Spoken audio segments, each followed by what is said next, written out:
Here's a stat that hits you right in the gut. A truly brutal truth. Adults over 75, on average, spend a staggering 12 hours a day completely alone. Think about that for a second. 12. That's half their waking life. We're not just talking about feeling a little lonely here. We're talking about a kind of silence so profound, so deafening, that the hum of the refrigerator starts to feel like actual company. Can you imagine? And I was, inadvertently, letting that happen to the woman who once walked me to sleep every single night for a year. The one who taught me to tie my shoes, to bake cookies, to see the magic in ordinary things. You know, I used to end every single phone call with my grandma with a quick, almost automatic, "Sorry, I've been so busy." Then I'd hang up the phone and feel, well, nothing. Just a weird, hollow space where a real connection should have been. It was a habit, a reflex, a verbal band-aid I'd slap on the growing distance between us. Then one afternoon, something shifted. Grandma, with her usual no-nonsense wisdom, cut through my flimsy apology like a hot knife through butter. She just said, "Don't be sorry, dear, just bring soup." And honestly, that one simple line, that perfectly distilled piece of advice, absolutely rewrote every relationship I had with anyone over 70. It was a light bulb moment, a total paradigm shift. How could I let her sit in that silence, while I offered empty apologies? The realization hit me hard. So, I quit apologizing. Cold turkey. Instead, I started showing up. Sometimes with a carton of fresh eggs, sometimes with a deck of cards ready for a game of rummy, and always with 2 ears that were actually ready to work, to truly listen. It was time to replace my sorries with something real. Stay with me until the very end, because I'm going to share 3 micro habits with you that cost absolutely $0 and took me from a place of chronic guilt to genuine, heartwarming, actual connection. These aren't grand gestures, they're tiny, powerful shifts that can change everything. You won't want to miss any of them. Section 1. Why sorry stops working. An apology, at its core, is a band-aid, isn't it? The very first time you use it, when you've genuinely messed up, it covers the scratch, offers a bit of comfort, and signals remorse. It serves its purpose. But what happens on the 20th time you use that same band-aid for the same unaddressed issue? It's not just soggy and dirty, it's completely ineffective. The wound beneath it is still wide open, maybe even festering. Our elders, our grandparents, they don't need the word sorry repeatedly. What they desperately need is proof. Proof that the clock, their precious, dwindling clock, is ticking in their direction. They need to feel seen, valued, and that their time matters to us. Every sorry, without an accompanying action, is more than just an empty word.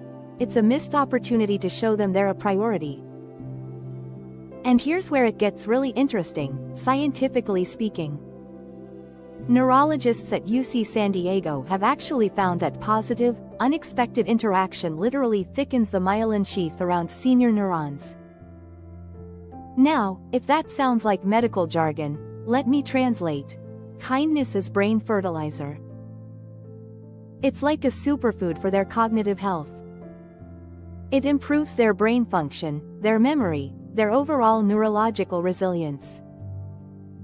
So, every time we offer a hollow apology instead of an active gesture of kindness, we're not just missing a chance for connection, we're literally missing a dose of vital medicine for their minds. We're withholding something that could genuinely uplift them, both emotionally and physically. It's a powerful incentive to switch from words to deeds, don't you think? Drop a comment or a 1 below if you agree. Section 2. The 3-minute pivot. I made a simple, almost ridiculously easy rule for myself. If I even think about calling grandma, I have precisely 3 minutes to hit that dial button. No, I'll do it later. No, just after I send this email. No, let me finish this chore. 3 minutes. That's it. It sounds so small, doesn't it? But that tiny, almost insignificant hack replaced months of gnawing guilt with one short, often imperfect, but always meaningful call. Most of those chats, believe it or not, only lasted about 7 minutes. Not an hour, not even half an hour. Just 7 minutes. And yet, those 7 minutes? They're pure gold. According to a 2022 heart study out of Sweden, even a brief, positive social interaction like that can drop an elder's blood pressure by a remarkable 6 points. 6 points. Think about the cumulative effect of that over weeks and months. I'm not some fancy medical device, obviously, but by simply being a grandchild with a stopwatch and a willingness to pick up the phone, I feel like I'm doing my small part in saving someone I love from another stroke. It's an incredible return on a minimal time investment. And honestly, it doesn't just help her, it lifts a huge weight off my own shoulders, too. That feeling of having done something, however small, is incredibly liberating. Still with me? Drop a 2 on the comments below if you like so far. Section 3. Food is Forklift. This next one is about using the universal language of food. I started bringing over one single, often unexpected food item she hadn't tasted since, probably 1987. We're talking a perfectly ripe peach, a small jar of her favorite pickled beets, or even just a slice of really good deli ham. Nothing expensive, nothing elaborate. The first week, I brought a single lemon. Cost me a grand total of $1.29. The magic wasn't in the cost, though. She took that lemon, sliced it carefully, and then for 20 glorious minutes, she talked. She talked about the lemon tree in her childhood yard, the scent of the blossoms, the taste of lemonade her mother made. She completely forgot her knee hurt, which it usually does. And without me even nagging, she finished an entire glass of water, something she often struggles with. Hydration and memory, unlocked by a simple piece of citrus. That's an ROI you absolutely cannot get from just saying, "I feel so bad I haven't visited." These small, thoughtful acts of kindness, like bringing a specific food, aren't just about the item itself. They're about sparking memories, showing you remember their past, and creating a shared moment that combats loneliness and builds emotional bonds. It's a powerful, tangible way to say, "I see you, and I remember. This one I can relate." How about you? Drop a 3 on the comments below. Section 4. Walks at snail speed. We walk 1 block. That's it. 1 single block. And it takes us a full 15 minutes. Why so long? Because every third house has a rosebush, and each rosebush has a story, a personality. That one's a show-off, she'll declare, pointing to a vibrant red bloom. That one's shy, just like I used to be, she'll whisper about a delicate pink bud. Botanists might tell you that slow walking increases proprioception in seniors by 28%. Essentially, it helps them with balance and spatial awareness, which is fantastic. But me? I say it increases laughter by 100%. I stopped counting my own steps a long time ago. Now, I count her snorts. You see, she snorts when she truly laughs, a little puff of air and pure joy. And that, my friends, is the real victory. It's not about the distance covered, it's about the shared experience, the unhurried pace, the simple pleasure of discovering the world together, one rosebush at a time. These shared activities are anchors, Moments of connection that make both of us feel more grounded and more alive. Life-changing. If you agree, drop a 4 on the comments. Section 5. Listening like you're being paid. This one is crucial. The Harvard Longitudinal Study of Adult Development, one of the longest-running studies on happiness and well-being, has shown something incredible. The quality of your relationships at 80 predicts your happiness at 90 better than your cholesterol levels. Think about that for a moment. Not your wealth, not your health, but the richness of your connections. And what defines quality in a relationship? It's feeling heard. Truly, deeply heard. So, I started asking one question, a magic question. Tell me a moment you've never told anyone before, and then? I shut up. Completely. I listened like I was being paid $1 million an hour, like every word was a precious gem. The very first time I did this, she unveiled a story about hitchhiking to a Frank Sinatra concert in 1944. Hitchhiking to a Sinatra concert. I'd known her for 41 years, and I had never, ever heard that story.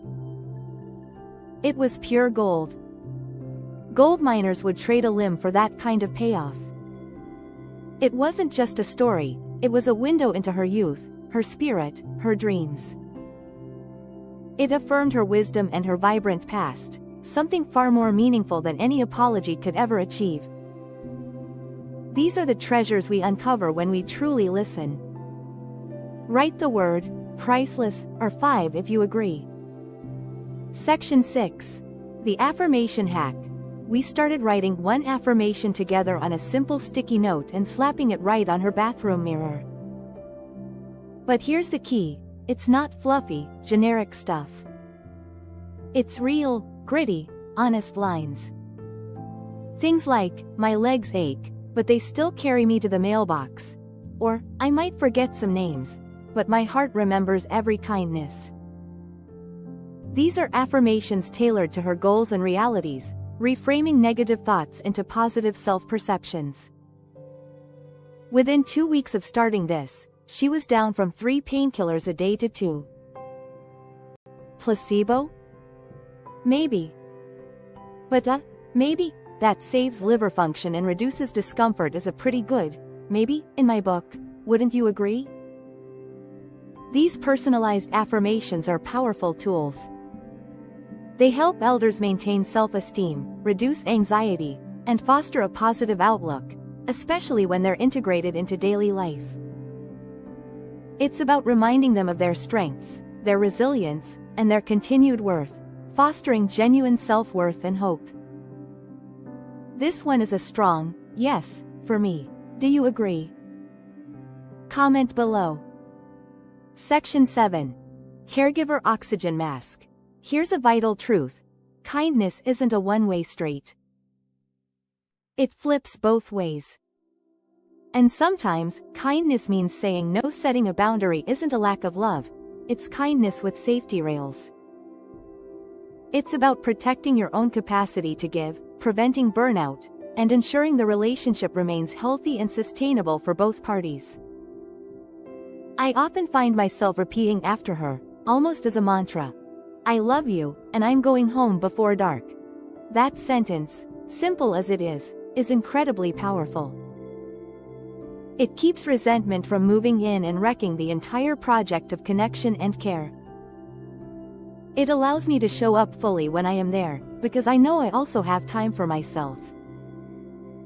This isn't selfish, it's strategic. It's about being compassionate and patient with myself, forgiving my own limitations, and setting healthy boundaries so that the kindness I offer is genuine and consistent, not born of obligation or exhaustion. It allows for honest dialogue about care needs and mutual respect, fostering a sustainable, loving relationship. Powerful. Drop a 7 below if you agree.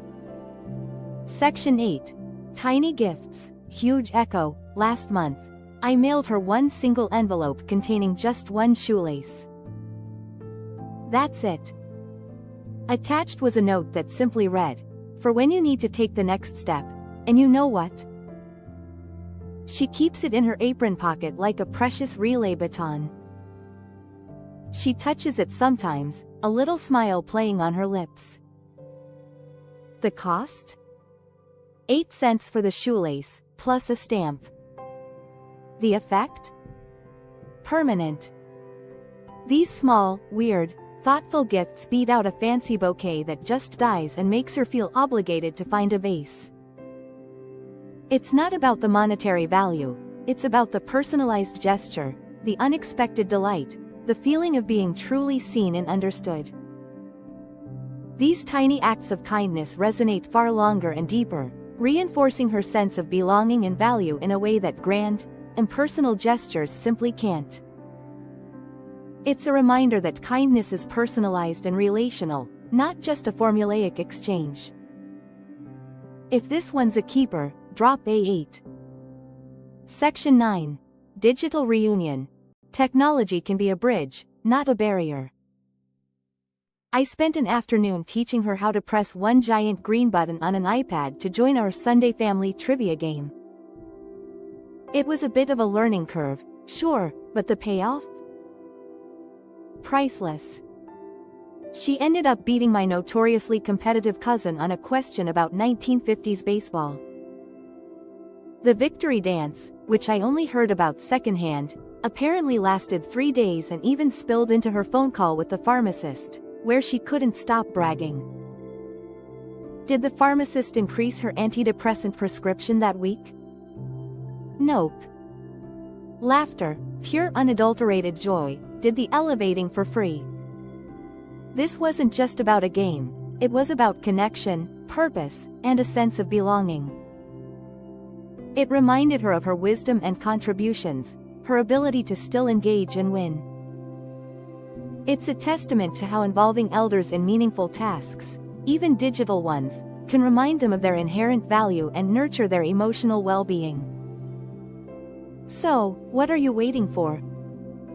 Try the 3-minute rule today. Seriously. Pick up your phone, call the elder you thought about this morning, the one who popped into your mind, and ask them for one untold story. Just one. Then, please, post their best quote in the comments below. Let's start a living, breathing library of elder wisdom right here, right now, on this channel, aging or not. Take a minute and subscribe if you haven't yet. And while you're at it, tag someone who keeps saying, "Oh, I really should call my grandma," and let's kill that word, should, forever. Let's replace it with action, with connection, with kindness. I replaced my guilt with groceries, my silence with slow, meandering walks, and every hollow, empty, sorry, with a genuine question mark, an invitation to share. The result? A woman who once ate dinner in front of a blinking microwave, often in silence, now eats lemon bars while explaining to me, with twinkling eyes, exactly how to survive a world that keeps spinning faster and faster. Kindness isn't some grand, sweeping gesture that costs a fortune or demands endless time. It's a single lemon. It's a shoelace with a message. It's 7 minutes of undivided attention. Choose one. Deliver it today. And I promise you, you'll discover what I found. Apologies fade, they're forgotten. They mean very little in the long run. But showing up, truly showing up, that echoes. It resonates. It builds a legacy of love that lasts.